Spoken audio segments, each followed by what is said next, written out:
Shebang. There we go. How you doing, guys? Perfect. We're doing good.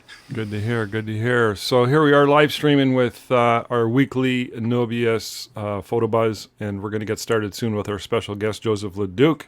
Just want to remind everybody that we record these. We put them in the Facebook group, which is free for anybody who wants to join it. I also post a crap load of stuff on a regular basis.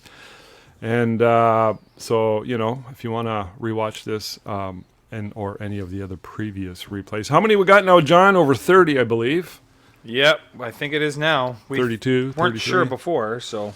No stopping us now. So before I introduce our guest speaker, sort of our guest, I don't want to say speaker. It sounds like we're at a convention. Our guest photographer extraordinaire. I want to just tell you a little bit about what I know of this guy and a little bit of the background. So back in the early 2000s, 2003, I started NoBS Photo Success with James Hodgins, and boom, it took off like crazy. We also at that time started teaching the 5-day workshop at Niagara School of Imaging.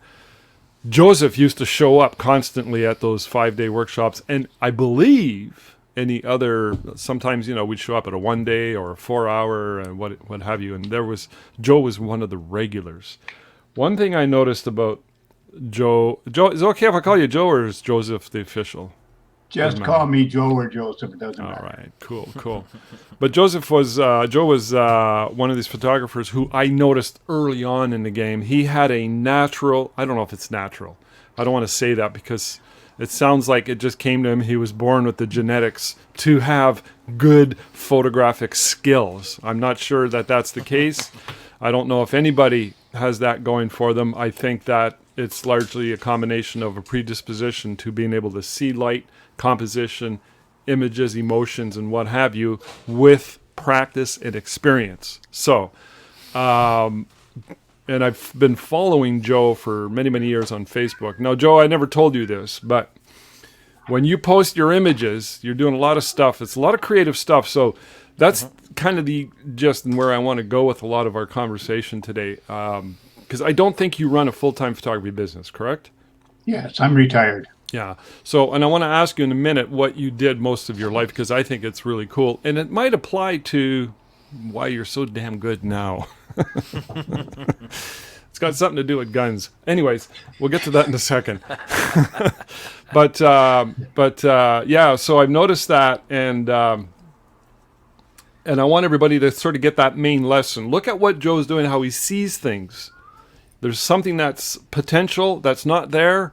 And then Joe takes these elements and light and composition, he brings them together, and boom! It's like, what the? I love that, because that's the skill of photography, the technical side of photography, and creativity, and that's to do with composition, using light and everything like that. Joe, I remember probably 2007, 2008. There's an image that stuck out with me. It was an image.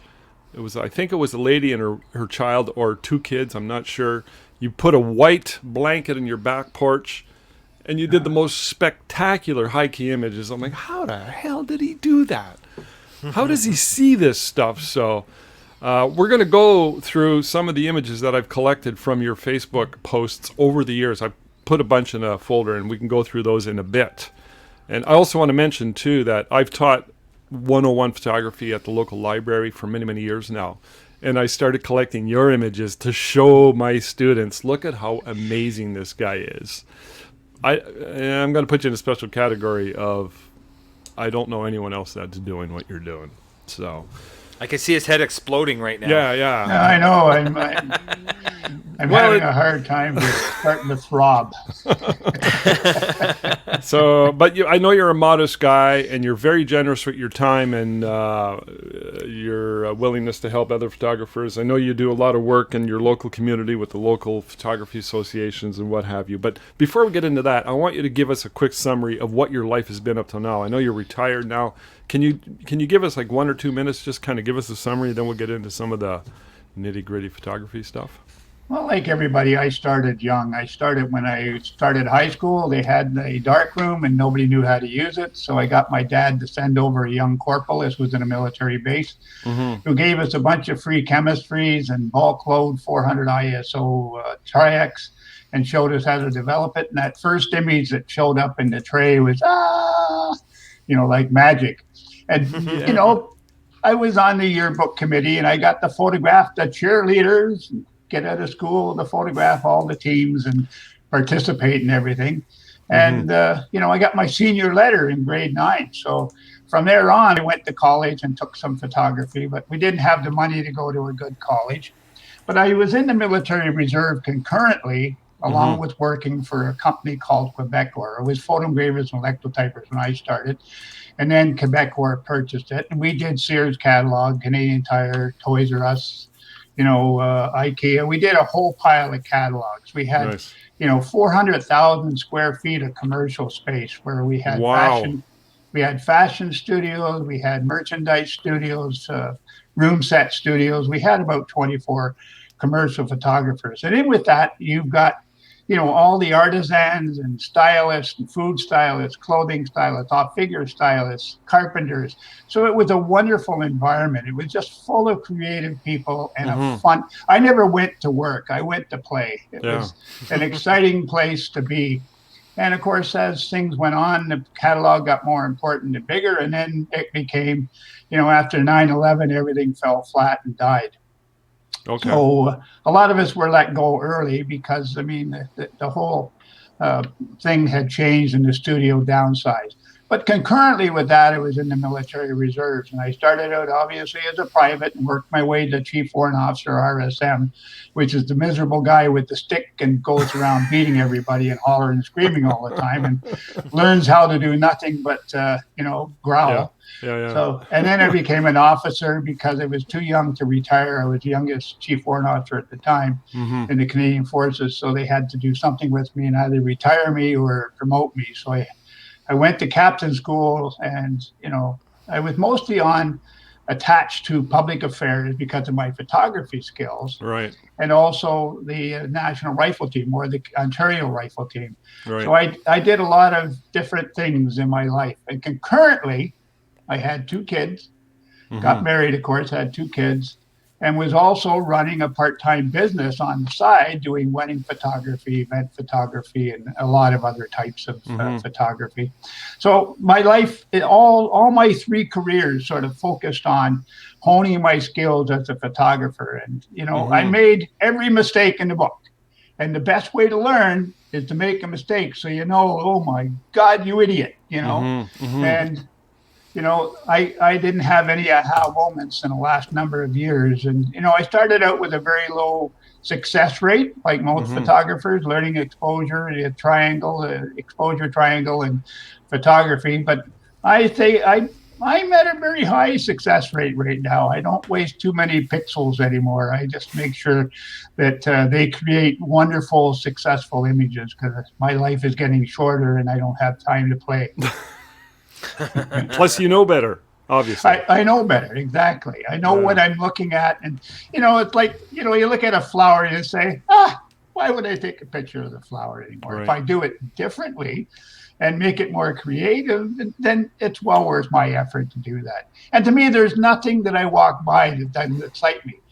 People excite me the most, obviously, because I enjoy photographing people, whether it's a model or somebody like myself that has a little bit of character, or a group of air cadets that have 300 people in one photograph or 250 people in a photograph or one individual. To me, it's just fun to do. I find people's faces and character more interesting than a flower any day. But if a flower is there, I'll photograph that or a bug. So, I'll photograph anything. Yeah. Well, you do some pretty creative stuff with inanimate objects, which we're going to get into in a minute. So I didn't know that about you. That I always thought you were in the Army from a young age, and that's what you did all your life. I mean, obviously you were working in the photographic industry at a very high level, and you kind of had 2 careers, didn't you? Yes, well, the military and the full commercial studio career. Yeah. So the photography one, like things change, as we all know, in the photography career, industry. And, well, I went from a view camera to something that, I was completely foreign to me. When I first saw the digital cameras coming into the studio, I said, oh, what a pile of crap. That's what you thought. That'll never go anywhere. Yeah. When they put a computer on my desk, I said, "What the hell is that boat anchored for?" Yeah. Now you're starting to sound like an old curmudgeon. Yeah. But obviously you embraced it. Well, if you didn't, then you're, like everybody else, you've gone by the wayside. There are some photographers still out there using film very successfully. Don't get me wrong. And my son wants to go back to using wet plate and he does, sheet film. And I thought, well, go ahead. I spent a lot of years hiding in the dark, so I don't want to. And Mike, I can still smell fixer on my hands. Me too. Yeah. Spent fixer, decades. stop bath. Oh, so is your son into photography as well? He's very he's doing a lot of interesting stuff. I mean, he loves the Photoshop part, I think, more than the photographic part, but he's got to have ammunition, so if he doesn't take pictures, he steals mine. Yeah. Well, it's a skill set and it's in photography. Just a little blurb that I want to make a comment on wet plates. There's a local photographer in our city who does the wet plates on 8x10 camera. Yes. And he has a black line Speedotron. Yes. I still have my Speedotrons. Full power to get like F16. He needs this massive amount of power, but people go to him all the time. And it's a thing. And a couple of years ago, I was talking to a guy from California who has the photo booth business. Yes. He goes, we're doing wet plates now. It's a specialty service. I'm like, what?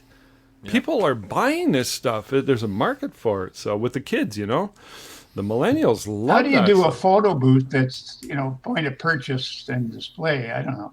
I don't know, but that's what he did, and he had like dozens and dozens and dozens of them. Very successful. They were in bars and whatnot. Well, the last photo booth I saw, somebody stuck a digital camera inside a 4.5 view camera, so it looked like it was a 4.5. That's kind of.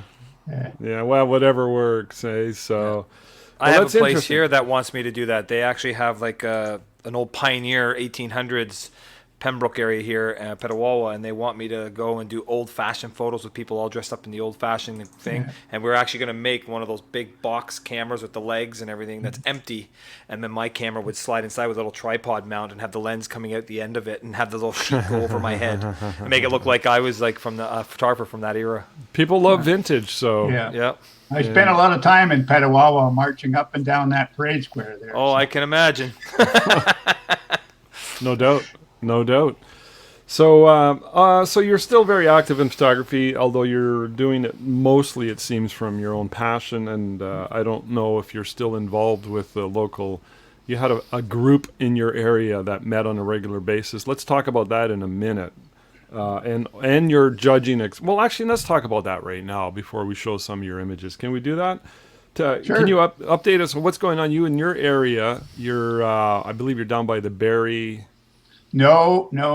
I've actually moved in between Kingston and Toronto. I'm at a little town called Brighton, just outside Trenton. Okay. All right. right. I know where that is.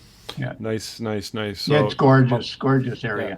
So are you still active with a local group of photographers? I'm still a member of the Greater Toronto Council of Camera Clubs, where I've been a presenter and a judge for many, many years. Probably, I'd hate to say how many, but it's you give back to other photographers and other associations by when they want, judging on their competitions or whatever events they have, then they have to have a group of judges that are fair and, give constructive criticism rather than destructive criticism on what people, you got to know the level of the person that the images are coming from. Sometimes the person could be relatively a newbie, and other times it's somebody that should know better and have been, creating images for many years. So, I've like a number of people that are part of the cadre, and they call you up if they need a presenter for a certain topic, or they want you to judge for a camera club.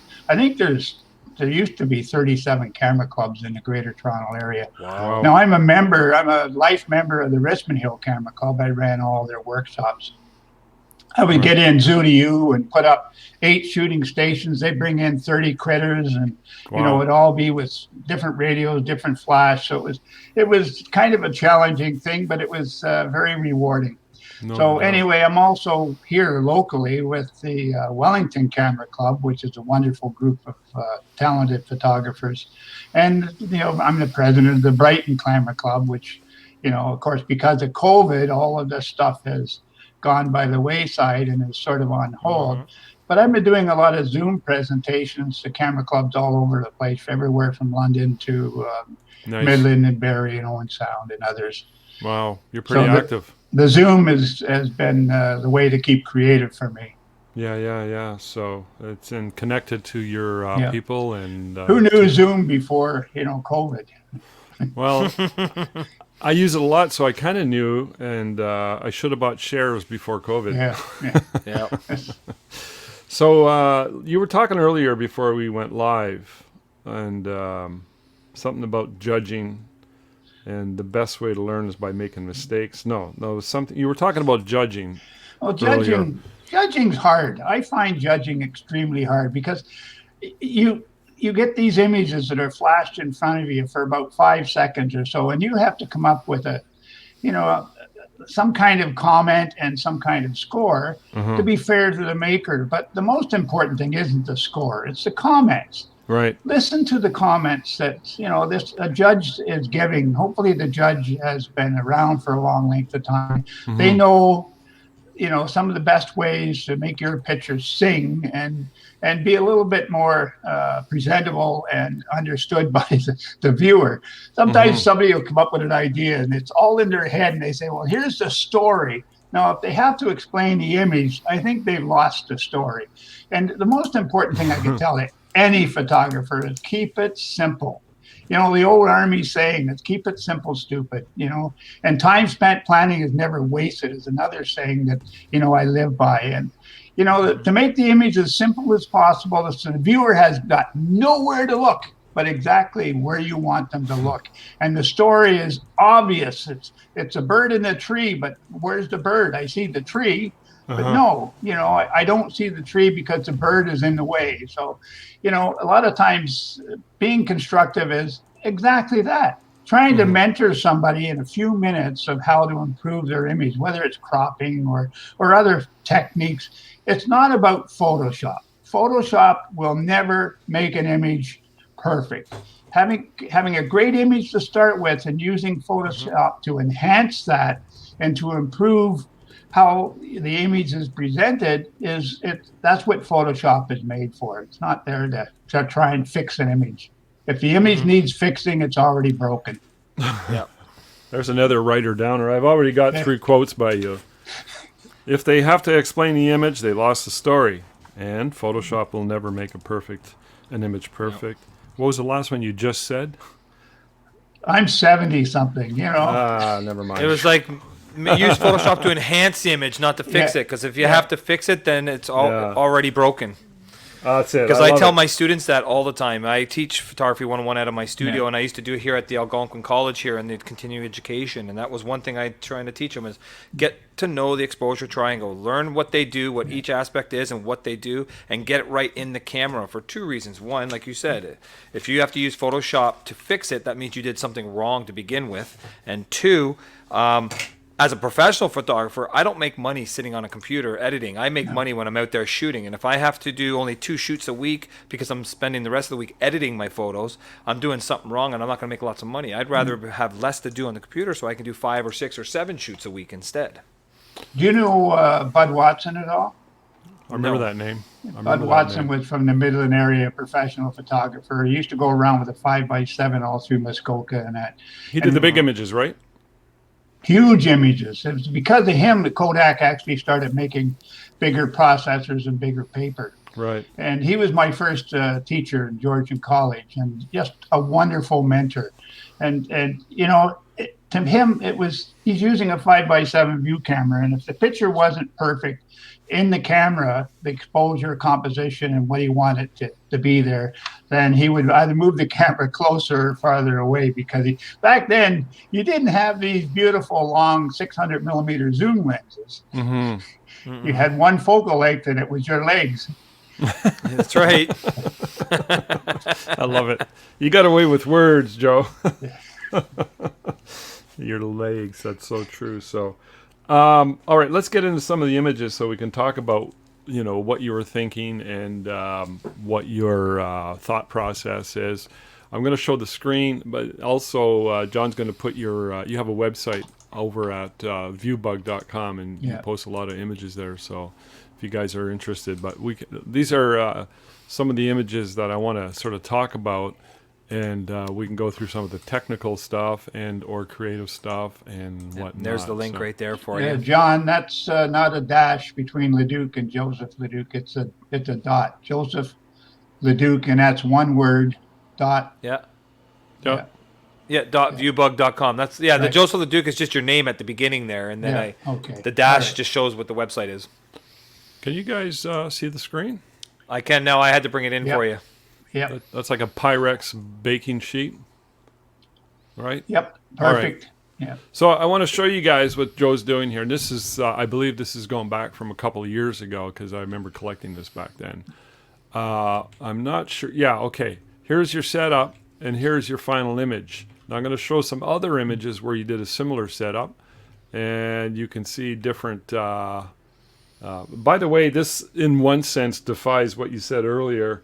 If they have to explain the image, they lost the story. These are beyond explanation. This is like, man, what kind of an acid trip is Joe going on? But they're beautiful. But what I find most amazing is how you created it using all kinds of like that piece of paper on the bottom where you're throwing the flash on there. Can you talk a little bit about this, Joe, and sort of fill I us make in? the backgrounds myself in Photoshop. Sometimes I just start doodling with a blank image, a piece of white, and start drawing lines or start creating different templates and colors and that. The more graphic the piece of paper, or these are printed on my printer, so the more graphic they are, the more interesting they become. And I use them for a number of things, just not water drop and oil photography. But there's just one light, and I show people a lot of my stuff is dollar store stuff. I'm a cheap bastard, and I'm not going to spend a lot of money for my props. Yeah. But unfortunately, my wife keeps looking in the corner. I have about 10 great big tubs full of different props over the years. Nice. But you can use anything to refract in there, and that's all it is. I'm focusing on, this is a tray that from the dollar store, just water in it, and I add a little bit of oil. And then you put your subject underneath, and there's just one speed light lighting that project. And they're up on a couple of old Apple boxes. I've had these things on my deck probably for 20, 30 years, and they're getting pretty rough, but they still work. So, there's some products that I use quite a bit. Glycerin is one of them. And of course, for cleanup, you have to have paper. Now, let me explain one thing about my house. I moved to Brighton, and I live in an old OPP police station.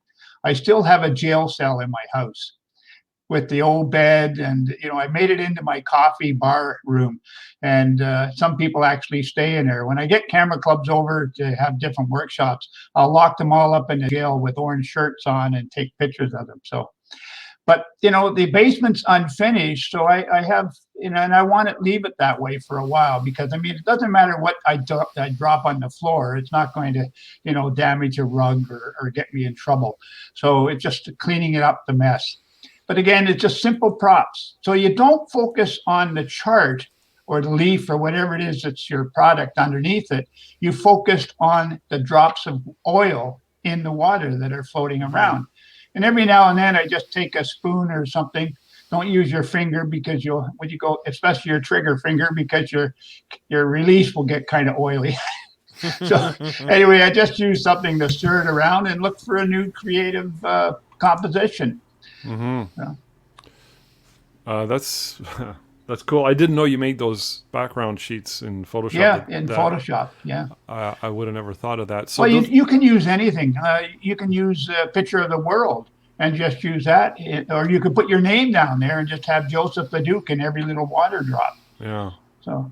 Yeah, it's there's so much you could do with it. It's abstract, obviously, but you could do so much with it and incorporate a theme in there. I look at the now these ones, this one here is actually not water drops or oil. I mean, this is a piece of glass that's in the same place as what the Pyrex dish is.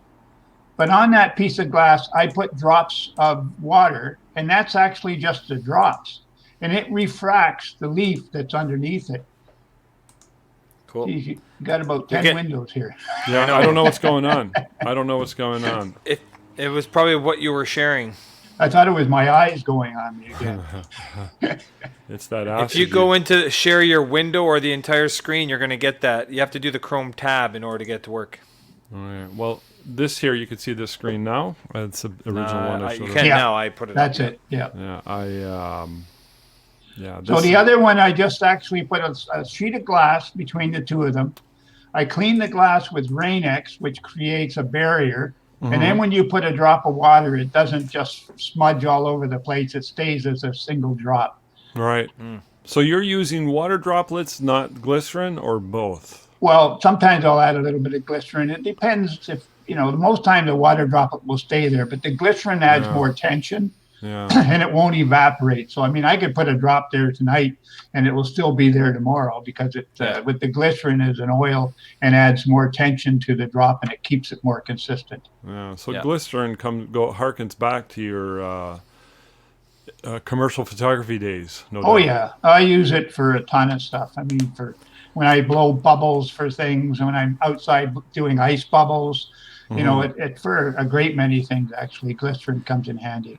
A lot of bodybuilding photographers use it because I started as a bodybuilding fitness photographer. When you want to do them working out and you have that sweat beads on them, instead of spraying them with a spray ball and having the water just drip away, they would use a little bit of glycerin in with the water, and that way it would keep them there.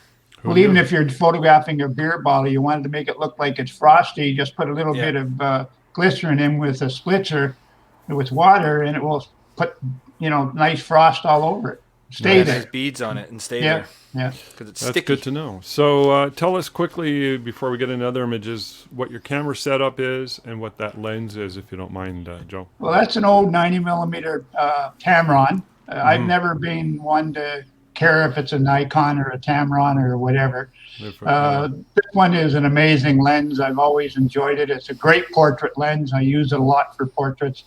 But I'm using Godox lighting, and that's a Godox flash there with a Godox trigger. Of course, on a tripod, and that could be the Nikon D750. I now have a D850, a D7100 for a crop sensor. So, I've used Canon lens cameras. There's nothing wrong with either or, and there's nothing wrong with different computer systems. It's the user that pushes the button that makes all the difference. Yep. So, is that a macro lens? Yes, it's a 90 millimeter macro. Okay, 1-to-1. Yeah. That's Sometimes I'll add an extension, but in most cases, extensions aren't necessary for what I do. So when you say 1-to-1, explain what 1-to-1 means. Well, size has 1 inch is 1 inch in the viewfinder. So it's any a true macro lens is usually 1-to-1 or more. Some of the new lenses that are coming out are a lot more inexpensive, of course, than the Nikon or the Canon lenses, and are 2-to-1 or 3-to-1. So, there's a lot of new products on the market that are coming out. Yeah, that's cool. Do you have a preference, macro lens or extension tubes? No. When I teach here, sometimes people don't have a macro lens, so I'll give them my extension tubes. I even still have an old set of $58, the 3 magnifying lenses that you screw onto the front. I had a young student here over the winter that I was mentoring, and she had a Canon camera, but the screw-on filters worked very well, and she got some amazing pictures. Really? They were just as good as mine with a macro lens, and she was just using them screwed onto her old nifty 50. Nice. Yep. Back in the 90s when I was going to Humber College and I took Photography 101 in there, they actually had 3 times, 1 times, 2 times, like screw-on little filters you can screw on. Even when I did the weddings, to do the rings and some of the detail shots with my Mamiya 645, I would just, rather than buy a macro lens and not having time to really do anything during a wedding, I would just screw on one of the macro rings and do the ring shots and others, and it worked out perfectly for me. Yeah. Very cool. Interesting. So let's move on to some other images. You guys can see my screen switching out. Yep. Okay, so Joe, we got some water splashes here. Well, a lot of people do this, and if I see something being done, a little thing turns on my brain. I said, hey, that looks interesting. That looks fun. That looks exciting. And, I put it in my rainy day project list. I have this book, that's always close by. It's always on my computer desk, and I'll often take it to bed. And sometimes when I wake up in the middle of the night, I'll jot down the stuff that I need to remember to create an image. And this creative book has really helped progress my content, because I see something and I don't want to do it exactly the same as what some other photographer does, but I'll try and create something similar. So I get excited about color. I get excited about the different lighting that you can create, and backgrounds, and different color in the water drop, and different color in what it's dropping into. So you could always create something completely different but similar to, because it's the same kind of method that somebody else is using. I'm using a Pluto trigger here, but I have done this with just a bag suspended over a little bowl of water with a little pinprick in it, and just continually taking images on high speed sync to try and get that stop motion, because you need that sharpness. When something implodes, you need to stop that movement in it, so you have to use high speed sync or high speed flash. So what is your shutter speed on this shot, for example? I really could not even attempt to think of what it was. Roughly. But I would assume that I'm using 2 flash units on either side, 2 Godox speed lights, and probably on the lowest power I can get them on, probably 128, less than a quarter power, 1/8 power, because the lower the power, the faster the cyclic rate or the burst rate or stopping rate's going to be. So that's probably what I've done. And I probably am shooting, I often shoot these at 500 up of a second. Okay, so the slower, you're talking about the flash duration. Right. Now I might have to increase the ISO, which with the new cameras, so what? Yeah. Years ago I had one ISO to work with, and that was 400 tri-X. Now, are you just manually clicking the shutter when you think is the right spot? Because I know nowadays there are little devices you could buy that are like little sensors that senses when it hits it, and it'll go. Yeah, I have the Pluto trigger. Okay. And this was done with a Pluto trigger, where the camera is plugged into the trigger, plugged into the dropper, and it fires the flash and the camera at the same time. It drops the one drop, and the second drop is a millisecond or more away, coming down and imploding on the shaft that's coming up to create the fan. Now, this one isn't expensive. I mean, the tube itself was only $40 and shipped to me within 2 days. And the trigger was, I think it was a couple $100. But it's good for lightning. It's good for sound. It's good for infrared. It's good for water drop photography. It does a plethora of things that really makes it worth the effort. Plus, it's a cable release from extended position. So it's called a Pluto. The Pluto trigger. I never heard of it, so that's interesting. So, and is it what activates it? Is it sound or light? A number of things. It has about 10 different activities that it does. Wow, and it's only a little box that goes on my hot shoe. And if my hot shoe is being, used by something else, it just plugs into the side of my camera in a port, and I just plug the Pluto trigger into that, and that plugs into the camera. So the whole thing is ran by your phone, because the phone has the app on it. So I just drop it all by just tapping my phone. Interesting. It's a wonderful, technology is wonderful, and I've enjoyed to embrace, I've learned to embrace it rather than fight it. So when you first saw digital and you first saw computers, your reaction, you got over it, obviously. But it put me out of business very quickly, as it did a lot of photographers. Things changed. So this image here, I believe we have that. My son's son was visiting the house for a week, and I tried to keep him entertained and away from the computer. So, I mean, I really didn't need his help for a lot of my projects, but I incorporated him and making him think that he was, an important part of the project. That we had a lot of fun because, to build the image and build a set and have him understand, it just wasn't putting a flower on a table and that the whole shot was done. So I had to add the rain and had, the lights in front and behind. So it was fun. Well, he gets to spend time with Grandpa. Plus, he's picking up all that information. Yeah. And he took photography 101 in grade 9. So Yeah. Okay. How old is he there? he started by to me in the backyard. So tell me quickly, what are those Godox flashes going off?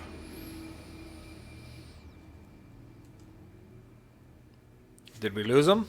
I don't know. Hello. Oh, there we go. I hear him. There, we see him now. You're back. Well, you must. I thought you didn't like what I said. No. I think something happened. I was I was asking you, Joe. Are those Godox flashes going off? Yes, I've got every kind of light known to photography kind. I mean, I've used METs, I've used speedotrons, which I still have. When I do the Air Cadets or dance studios, when I have, a couple of hundred kids and 2 huge 6-foot shoot through umbrellas, I use the speedotron still for doing stuff like that. Right. But all my stuff now is evolved into Godox, which I absolutely love. I know it's not the best professional light on the market, but it does what I want. I shoot on the beach, high-speed sync. I shoot in swimming pools. I shoot everywhere and anywhere. And these things just fit in my camera case, which is a great big rolling little 4-wheel basket that I just roll around onto the beach that has big tires. And I mean, it's just a wonderful, very freeing kind of lighting system. John and I would disagree with you on your comment about, I know they're not the best professional. We use them all the time and 100% love them. 100%. Yeah. And do you just use the Godox speed lights, or do you actually have like the 600s I've and the got 200 Pros? I've got a couple of 600s. I've got the 200 AB 200. Wow. And 2 speed lights. I'm probably going to add a couple of more speed lights to that. Hey, your wife lets you do all this? You're still married? Sounds like my wife was the one who actually found this house in Brighton. I'd never heard of Brighton before, but I'm outside of Provincial Park, Presqu'île Park, by about 10 minutes. Nice. So this is God's country to me. Nice. But anyway, when she retired, I told her I was not her retirement entertainment. Oh. She had to find her own hobbies. So she started doing. But she let you put equipment in the budget. Well, she's put a lot of equipment in her budget to do. What does she do? Curious She's minds. doing all the T-shirts and the mugs and the. Oh, really?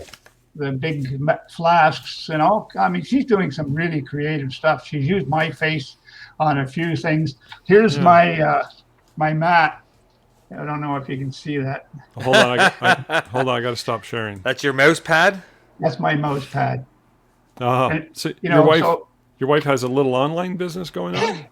Well, it's mostly the same as me now. It's, word of mouth. And I mean, I don't take a job because I have to. I take a job because I want to. Good place to be. So, yeah. All right. I want to go back to this image here. Just make sure when you're sharing, you're always going to the one for the tabs, not the windows or anything. That's when you get that psychedelic stuff. I've been in Windows ever since. I haven't used tabs. Okay. I have a folder on my computer and I use Photo Viewer, so it's working. Can you see that image? Not yet. I got to bring it in. I see it, but I got to bring it in here for you. All right, there you thanks. So Joeseph, was this Lake Ontario? No, this actually is in Wellington in Prince Edward County. It's about 35, 40-minute drive from me. Prince Edward County is absolutely gorgeous. 20-some-odd wineries. And it's just a beautiful county. Nice. This model was actually a dancer. She teaches at the Bellevue Camera Club, or dance studio. Mm-hmm. So anyway, here I put her on the beach. That's my dress. It fits me very well. And I have probably a better female wardrobe than my wife does. I've collected over the years. We're not going to go there today. This is actually a homemade light tube. If you go to any of the, build all stores, you'll find tubes that cover fluorescent lights. And they're not expensive. They're about, $7 to $10. There's thin ones and thicker ones. And I put a flashlight in that, and here it's pulsing, the flashlight's pulsing. But on the end of it, I've put a sparkler. So I have the model standing still. Now, most models can't still for, obviously 10 seconds. So I try to make it into a 1-second exposure. And I taught this the other night. I was doing teaching for the Wellington Camera Club. I had 20 photographers out doing light painting, and we had a great time. Other than it being 9,000 degrees and the humidity was in a rainstorm, but I mean it was a good night, so we all enjoyed ourselves. So I love doing a light painting outside. I mean, I love photographing a model doing anything outside, but to make it more creative by using powder or flash or 90% of my pictures, as you might remember, Rob, are with flash. I'm kind of, still stuck in that. I overuse equipment maybe, but to me, I can control any lighting situation by just what I have in my camera bag or my rolling camera system. That's really cool. I absolutely love this. This is a combination of portraiture. You see these long exposures with flashlights that people do, and they create the orbs of light. And there is a flash going off on second curtain, and it's as you can see, to the right of her. So, and low power. I'm behind her all this time, twisting this thing around. So, I try. Okay. And I have a remote release in my hand. Yeah. Okay, I want to show another image, and while I do this, I'm going to mute you guys, and I'm going to run to the bathroom because I got to pee really bad. So I won't be here for a minute, but go ahead and talk about this one here, which I believe is that image. Yeah. This is, my wife never knows what I'm going to put in the fridge or the freezer or, somewhere else in the house that it wasn't necessarily designed for. This is a small fish tank. I think I've had this for years. It's, again, a dollar store cheap fish tank. And what I've done is I put some water in, I put in it, let it freeze in the freezer, and then I put a flower on top of that, put more water in and let it freeze. And you can see there's 2 speed lights underneath. So this is being backlit, but it's also being side and front lit in order to bring up the flower itself that's in the floating ice. Now, if you put a big block of ice in, the first layer of the ice will turn milky. And then the top layer will be clear, or the reverse of that. But if you cut off that top layer and put another layer in and put the ice back in, you'll start to get clearer and clearer ice. Because, I didn't do it in this situation, but now I think I have a better handle of how to do it. Because the best way to do this is get the ice as clear as you can, so it doesn't look as milky as what this does. But show the results of this and you'll understand how it came about. So this is just, like I said, a layer of ice, let it freeze, put the flour in, put in more water, let it freeze, and a bit more water on top of that, and backlight it. Now, you can see I'm using side lights. In a lot of cases, you don't need to use as much lighting. It's, less lighting probably would have been a little bit more creative and been more interesting in the lighting pattern than what this is. This is flat lighting, but it shows the idea. I wanted the flower to be frozen. Now, I've also done this with an old camera. I have an old broken D7100, and I got a free lens out of Henry's because it was in the trash bin. And I put it on. I've used that thing in the rain. I put it underwater and scrubbed it with a steel wool brush to make people think that this is how I clean my camera. No disclaimer on this, but I've done the same with it. I put it outside in the freezer, and I've also done a picture of me outside where I sprayed it way below freezing, and I sprayed that camera for about 4 hours. So icicles hanging off the camera and the tripod. Then I went out there in a snowstorm and sprayed my own face and my shirt and everything, or my coat, and I was covered in ice, and it looks like I was stupid enough to stand there for I'm a Canadian. That's right. I think I remember seeing that image. So you might have mentioned this. Sorry if I'm repeating myself, but did you say you used distilled water to get clear ice? No, it was just water. But as I was saying, the better way of doing it is to put in a block of ice, cut out the smoky or the discolored ice, and then add more water to it, and you'll get clearer ice as you go along. Frozen in time. Yeah. I got to ask you, where the hell do you come up with these ideas? When you're bored, I mean, COVID did a number on everybody, but for me, it created an opportunity to think outside the box. I mean, I did a whole series last winter on a bear, a stuffed bear. And, I had it outside, inside, I had it eating, but it was the one bear, and I would put it 7 times in the picture around my van.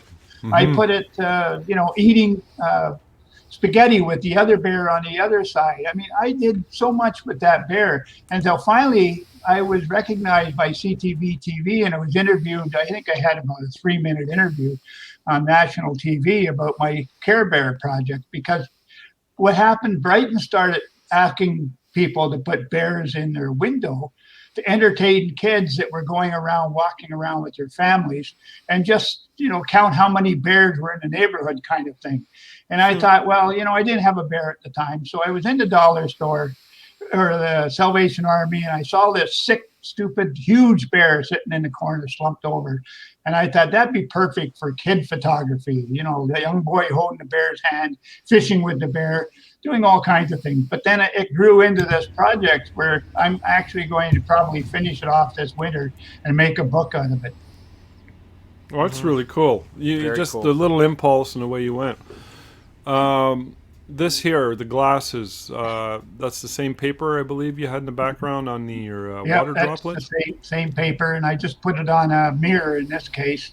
And you don't light the glasses. As you know, glasses you should always light from behind. In most cases, you don't get reflections and all kinds of highlights. I didn't know that. I didn't go to photo school, and that's what you learn in photo school. I didn't know that. You don't light the glass. No, you light the product that's going to refract into it. And Nice. Here I just wrapped around this is 13 by 19 paper that I've actually distorted in some cases in Photoshop and put it behind. Now this is a little psychedelic. I may have gone a little overboard, but No, it's perfect, man. It's beautiful. I want to know how you got pink, blue, and green in the... I'm sorry if I tell you I have to kill you, but I mean, food coloring is another one of my favorite friends. So. I just figured that one out before you mentioned. I said, "Holy geez, you got different colors going on there." To add more insult to injury, to make it more complicated. That works, and there's so many cool. Where do you come up with these ideas? I'm an old military guy, and you got to think outside the box. What would the enemy do? Yeah. What would a crazy photographer do? Make your friends close, make your enemies closer.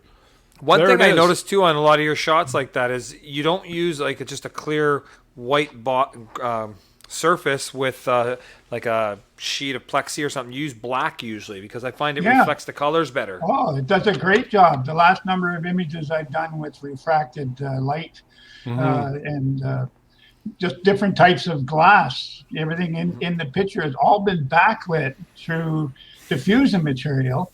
Yeah. And it makes that black almost a perfect exposure balance for the lights, the background, just by doing that. Yeah. There's a setup right there, and the flash is overhead, mostly going onto the background, right? Yeah. And one light. I actually did global it in the end. This is my crystal ball, the next shot. It's just basically the same thing, but that's just a crystal ball sitting on the mirror. Nice. So many things you can do.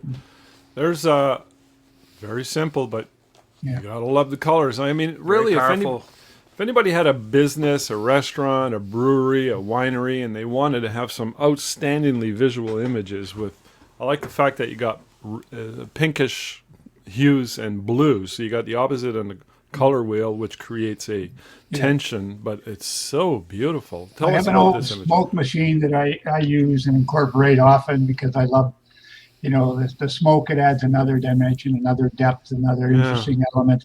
It's not very controllable, something like the photographer, but it adds another element. Now I put 2 speed lights on either side, and coming from behind, rear behind with magenta or red gels on them, and I've gobbled off the sides rather tight to keep that black rim light on them. Yeah, this is beautiful. I'm inspired. Are you sure that smoke is not coming from Joe's bong? All right. I figured out what this one was, and for those who can't figure it out, I'm sure in time it'll make sense. It's pretty obvious, right? Yeah. Tell us a little bit about this one, Joe. Just a cheese grater. Yeah. And on all around it, I've added different colored gels, green, obviously, red and blue. Now, I think this might have been done with my 10 millimeter lens. I can't remember, 10 or the 2470. Right. So you put it in as close as you can and use as much depth of field as you can.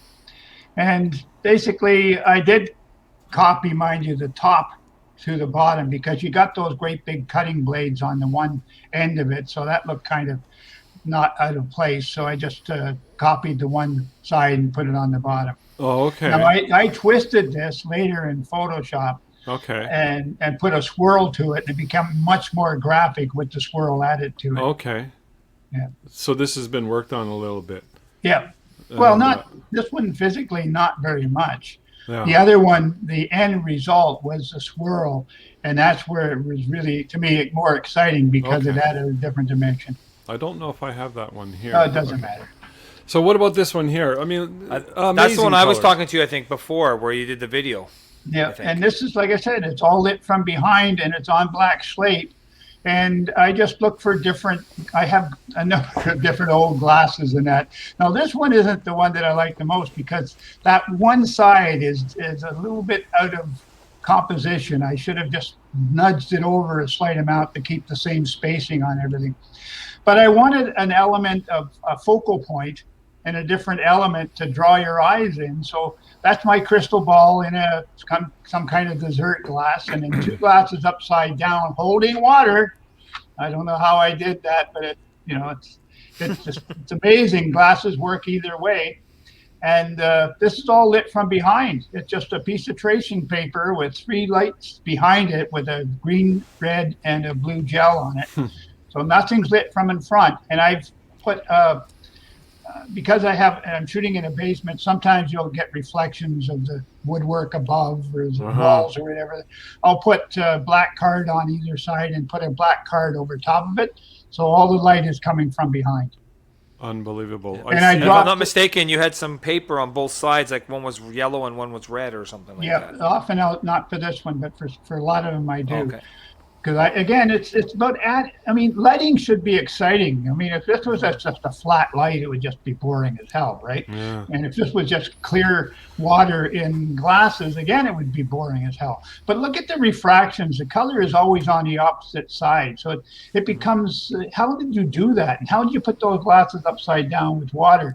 And dropping that plastic ice cube to get that implosion added another element that kept your focal point in the middle of the composition. So, I mean, I really enjoyed doing this. It didn't take long to do. The cleanup probably took me longer. Yeah. And always keeping a bucket close by and a mop does come in handy with my kind of photography.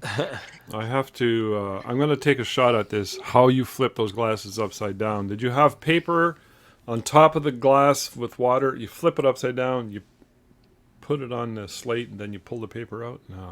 No, I just use something that's plastic or something that the water won't leak through. Turn it upside down, right? You keep that seal and move it to the edge of where you're going to slide it onto. Okay. Right at about the same level. Now, sometimes I'll lose a little bit of water, sometimes a lot of water, and I might have to do it twice. But in most cases, this was the first time. I just turned it upside down, slid it over at the same level, and just slid it into position. And you can move these things around until you get the composition you want out of them. So it's beautiful. Here's another. That's pretty well the same thing. It just the first one I did. And I thought, no, I can go a little bit better. So sometimes you got to, sometimes it's right out of the box, perfect for what you want. But I have a vision, and if I don't meet the vision, then I get upset. Like I didn't like the reflections in the 2 tall glasses on either side. I'm pointing at it if you can't see me touching the computer screen. But I didn't like the 2 little indents on the 2 tall glasses on either side. So that's why I had to do the second attempt. Nice. This was a couple of days ago. It's just the same concept, basically. These are some kind of construction craft tongs that you can buy from the dollar store, and they come in. They're rather thick. I guess they're about 1.5 inches, 2 inches. Yeah. And I just stuck them together on one board and stuck them on a light stand behind my black slate, and just doing it a little bit more, just to confirm that I know what I'm doing. And I lit the popsicle sticks. I didn't light the glasses, and this is where I did use the colored paper on either side to try and get more color refracting into the sides. And there's always other things that you've got to get rid of. If you've ever done jewelry photography or high shiny product photography, you're continually always fighting reflections. So if building a light tent around them, or refracting something or reflecting something into it, it's going to help the composition.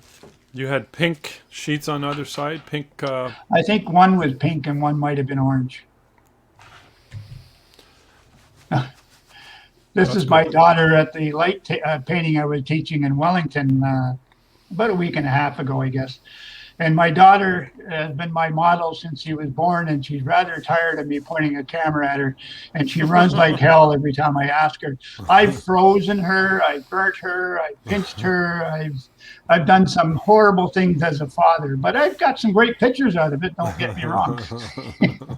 But every time I ask her, do you think you might be, and it's that as my voice trails off and she's running away. Well, anyway, this she's wrapped in a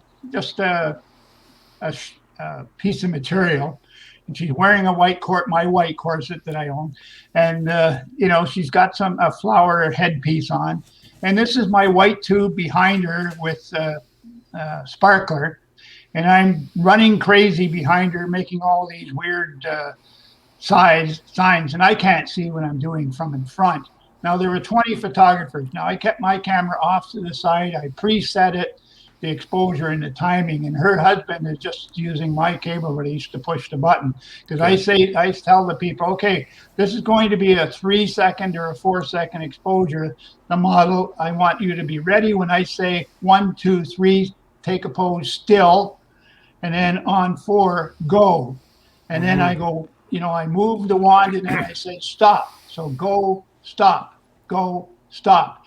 Because I want to get as many pictures as I can while the sparkler's on. Again, being a cheap bastard, I don't want to waste my sparkler. So I'm getting a number of different movements that I do with the sparkler, creating all kinds of different light. Now, I do have 2 Godox flash units on either side of her with strip boxes with they have the gobles built into them, so they're very directional on her, because I'm behind her in some cases. And of course, I'm wearing black. My shoes are black, my pants, my shirt, long sleeve shirt. You're a ninja.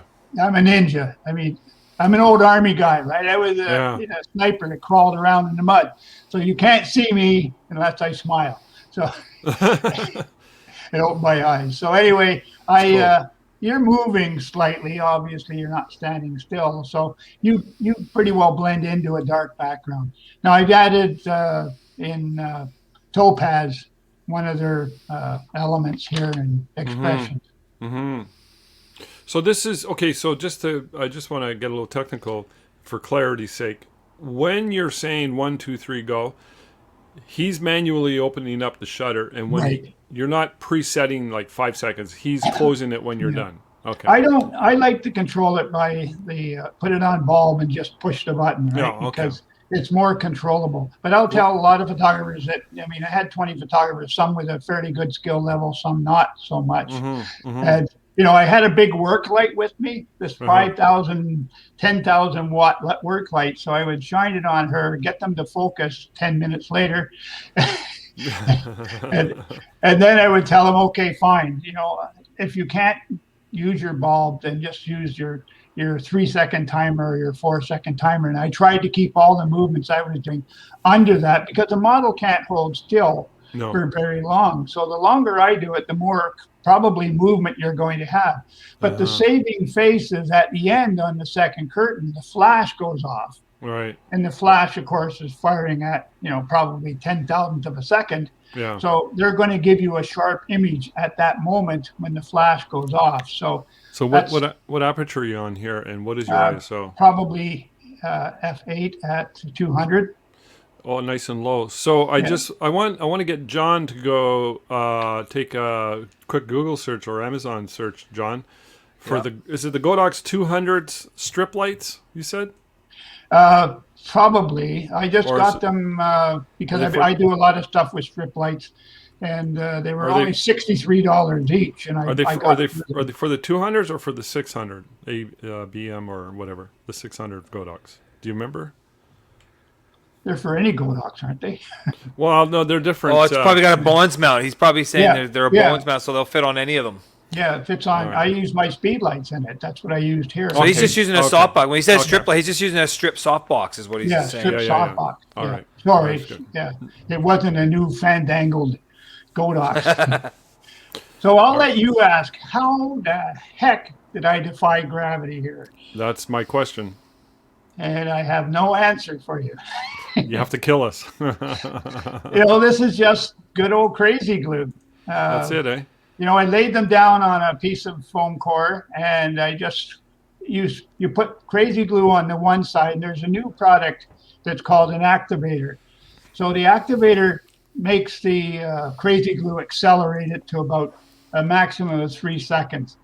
So you put the crazy glue on the other side, give the other side a little burst of activator, hold them together, and then just keep doing it until you got the whole composition. Wow. And again, this is all backlit. As you can see, the same technique. I'm getting boring here, but the green gel in the middle, the blue gel on the right, and the red gel on the whatever side. And I've added 3 different plastic ice cubes. I wish I had good ones, but these ones were, again, Amazon ice cubes. I think I got a dozen of them for something like $5 on Amazon. But I wanted that element in there to add to the composition to have it a focal point. So I thought at first maybe you just photoshopped and repeated glass. No, it's just glued together. I actually took it apart yesterday. I just used my wife's baster. Don't tell her turkey baster. This is just a little bit of coffee in with water, to colorize it. Yeah, that's just coffee. So I just put, a dash of coffee, pour it in, try to get them about the same. Now, I didn't get them glued together perfectly symmetrical, but I kind of like that they're kind of offset like that. It creates a little bit more tension. Yeah, I love it.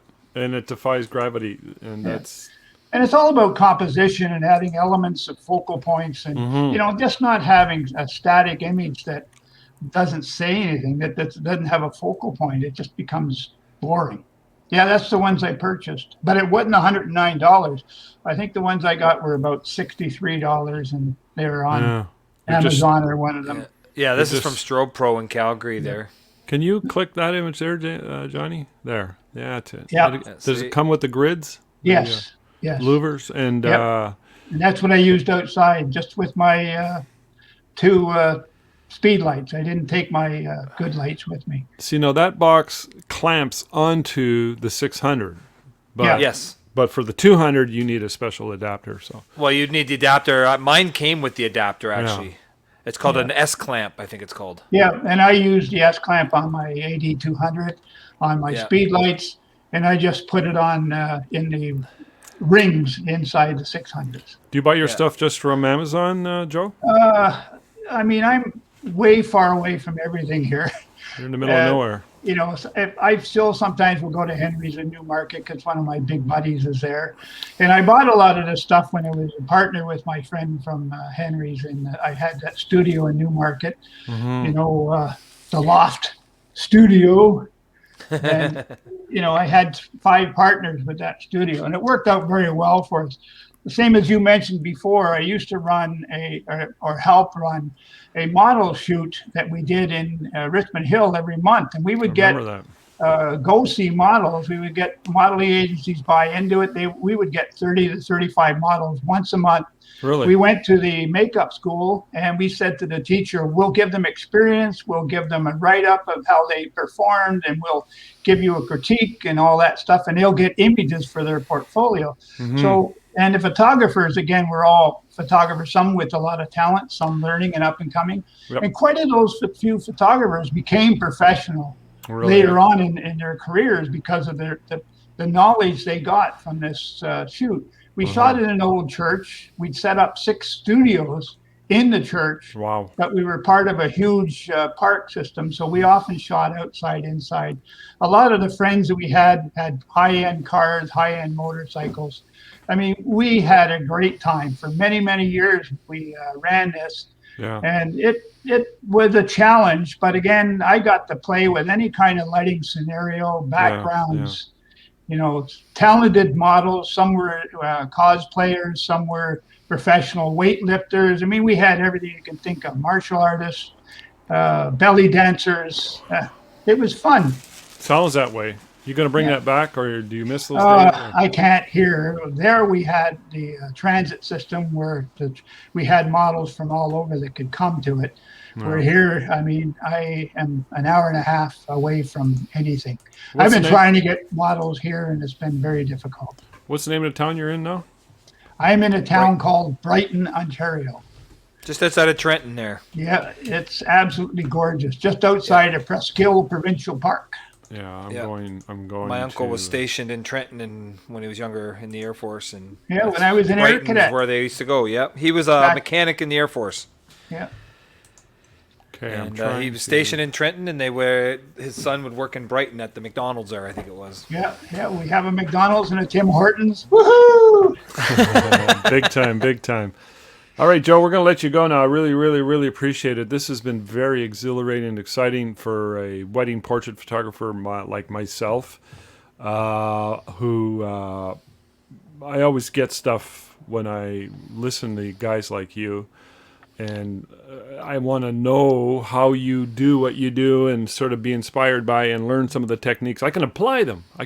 To whatever photo shoots I'm doing and have a lot of fun with them, you know? I mean, why not? I mean, I'm thinking, man, I could get a family and use crazy glue. No, maybe not.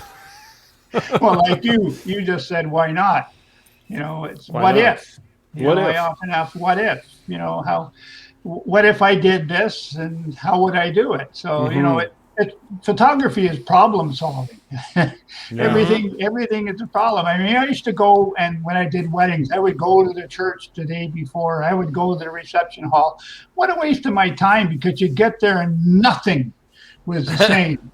Exactly. The day of the wedding, all hell would break loose. The wind would blow over the tent, and you know, you still had to make a wedding out of a disaster. So. That's why John wants to get back into weddings. He misses that chaos. Oh, well, he thinks so. But actually, Rob and I were just talking about it yesterday on the phone, and he was wondering why. And I used to tell him, the one thing, though, I will give when I was a wedding photographer was it made me a better photographer, because you have to learn to think on your feet, because nothing, like you said, goes as planned, no matter how much you try and plan it. And you got to be a problem solver right there on the spot. You don't have time to think about it. You just got to do. So it does make you a better photographer in the long run. Well, you don't want to look like an idiot and stand there saying, "Oh, I don't know what to do." I don't know. You know, they're looking for direction. They're looking for control. And being an old RSM, I'd have them in complete control. I could hire, you know, but professionally. Yeah. You know, but the thing is, I loved weddings because I got to photograph different people almost every other weekend. And, you know, to me, that was the exciting part, was photographing people. Sometimes you'd have a gorgeous location with a beautiful bridal party, and other times not so much. Yeah. But you still had to create a beautiful wedding out of it. I always said we should be paid more than what we are for wedding photography, because you're not just a wedding photographer. You sometimes become a counselor. Sometimes you become the event planner, or the one that's, because you're the one that's got to keep them all on track. And you're like, okay, if you want to get for the reception here, we got to go now. We got to do this. We got to do that. And you almost like be the wedding planner too at the same time. We were so many hats on that day. So yeah. Cool. I refused to make the bride late for anything. She wanted me to take more pictures, and I said, the church is waiting. Your guests are waiting. You know, this is your timeline. Let's stick to it. No. Yeah, and I think most people appreciate that. So yeah, I agree. Hey, Joe, I got a question for you then. Will you come back down the road and join us again and talk more about all this stuff? Oh, sure. I mean, one thing I can do is talk. I mean, that's free. That's why I enjoy doing Zooms. The only thing I hate about Zooms is you don't get a response. I don't know if people are asleep or awake, or, you know, if they're enjoying it, or they're just, you know, I've lost them, and Oh, and yeah. but I do a lot of stuff in my basement, as you know. So I call them rainy day projects, and it's almost every rainy day, or really the last 2 weeks because it's been so hot. I've been stuck in the basement, so I look for bugs or other things that I can entertain myself with. Keep yourself busy, man. This is good. This is good. Yeah. All right, we'll let you go then. Thanks. I appreciate it. Times a million. It's good to hear and get in touch with you again. It's been a long, long time, but I'm glad you're here, and I'm glad you're going to come back. This is exciting. I learned a lot. I don't know, John. I'm So sure did you I. agree Oh, with I me. did a lot too. No, definitely. You can teach these old dogs new tricks. Well, that's the one thing. I mean, if you ever stop learning, I think you're not going to be around anymore. Yeah. That's right. I think it's the first time we've had an episode where all three of us had white beards. Well, I started with, just film and view cameras, and it's with a started with lot of film, too. artisans and a huge workforce, working in the same studio. Where now I'm I'm the guy that does all the work. So, Yeah. Yeah. It's a lot of but fun. I've done everything from dance studios to I still do 2 big Air Cadet squadrons, which COVID put a kibosh. I go in, and for 4 hours I do all the group stuff, the band, the flights, the teams, and my partner does all the individual stuff. So we do all the portraits and all the groups all in one night, and they make a book out of it that their Air Cadet Squadron puts out, and their families buy the book, so it's a moneymaker for them. I'm a lost leader that they write off because they make the money that pays for my services. And I mean, I'm not killing them, because everything I've done, being a commercial or a photographer for hire with a big corporation all those years, I made good money, so I didn't have to worry about this as an income. Yeah. But Well, I Neil didn't give it Copeland was away. on watching. He loved the show too. He said he learned a lot. I didn't give my stuff away. Don't get me wrong. I think any photographer, you start out, what am I going to charge? Well, don't give away everything. Yeah. Be professional. Yeah. Good advice. Good Constant advice. question. What should I charge? I don't know what to charge. Everybody's got it. All right. So, Well, I Perfect. appreciate this. We're out of here, so all right. Until Joe? next time. we'll talk soon. See ya. This was amazing.